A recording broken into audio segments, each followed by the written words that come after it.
got better here. Are you aware that during the 20th century, 23 innocent people, and most likely more, were wrongfully executed at the hands of someone working for the state? Abolishing the death penalty is the only way to ensure more innocent people will not lose their lives at the hands of and in a manner that is accepted and employed by our state and federal governments.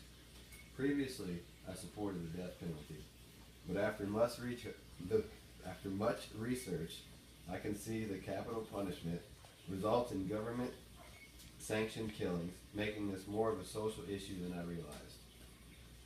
I support my argument. I will discuss the ethical, financial, and legal reasons for why the capital punishment must be abolished. In its current state, our system of capital punishment is applied in a random and discriminatory manner. The death penalty is more likely to be imposed in cases with a white victim and offender is a male of color with low social economic status. Prosecutors are more likely to charge individuals of color with a capital offense when a white victim is involved. The U.S. General Accounting Office found a pattern of evidence indicating racial disparities in the charging, sentencing, and imposing of the death penalty. Of the 4,220 individuals that were executed between 1930 and 1966, more than half of them were black. When discretion is used in sentencing, the results is often injustice rather than justice. The poor, friendless, uneducated racial minorities are despised and doomed. From this, we can see that the capital punishment is unethical, making the financial gains of the abolishment much sweeter.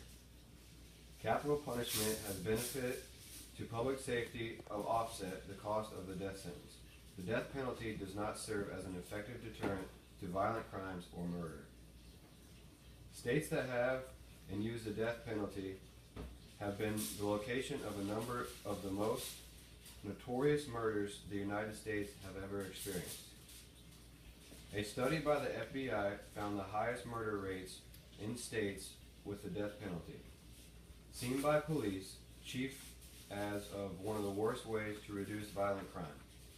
Cases where the death penalty is on the table waste enormous amounts of money that could be used to actually deter violent crime. According to the ACLU, Florida, with one of the nation's most populous death rows, have estimated that the true cost of each execution is approximately $3.2 million, or approximately 6 times the cost of life imprisonment sentence.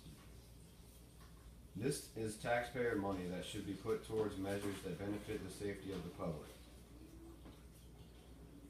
My final point will concern the sentencing of innocent individuals and the solution to the problem.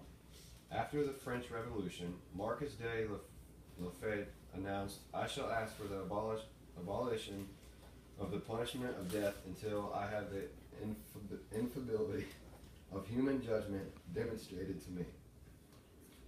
Innocence proven once on death row by DNA testing. Between 17 individuals, 209 years were spent behind bars.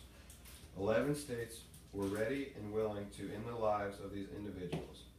The solution to the capital punishment debate is to abolish the death penalty and only offer life in prison without parole. Prisoners find the thought of spending the rest of their lives behind bars far more frightening and therefore an effective form of capital punishment. A death sentence is like taking an easy way out for those convicted of a capital crime. The punishment is quick and results in more human death by lethal injection of the electric chair. By taking such steps now, we may be able to create the sustainability we need to avoid chaos in the future." As a final note, it is clear that the death penalty is a social issue that is likely to be argued during the next presidential election due to the fact that it is a long overdue political debate. 1988, and declining supporting for this method of capital punishment. The ethical, financial, and legal problems faced by the death penalty will not be seen as such with life in prison, as the only form of capital punishment. I challenge all of you to research for yourself the current situation and make your own determination on how important the situation is. Furthering our society is a goal that each of us should have and strive to achieve. And protecting the lives of other individuals is the first step in enhancing the United States.